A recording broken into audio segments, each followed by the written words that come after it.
Advocacy first became an important part of LEDC's mission essentially when a bill was passed through the House. It was called the Sensenbrenner Bill.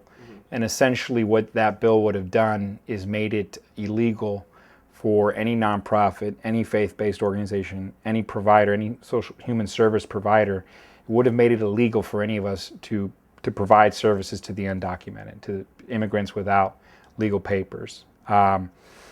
It would have completely affected the way we do business in a way that we wouldn't be comfortable with continuing to exist. I mean, it was a deal breaker. That law had passed, a lot of us were just going to ignore it and face the risks of being fined, being arrested, you name it.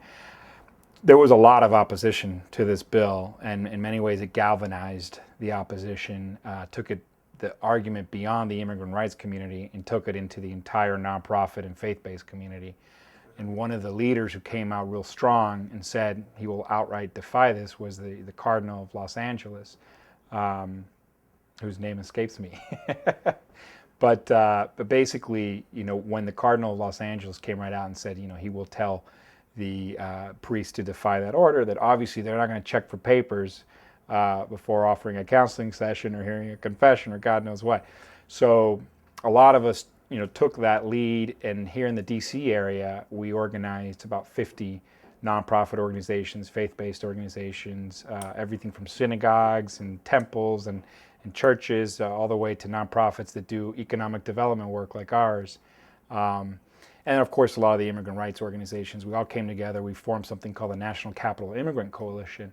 And through that coalition, we organized the local grassroots immigrant community and allies to protest the Sensenbrenner bill. And on April 10th, 2006, we had 500,000 people on the National Mall essentially calling for the death of that bill, the Sensenbrenner bill, the end of that bill, and being more proactive, calling for comprehensive immigration reform, which at the time was essentially the Kennedy-McCain bill.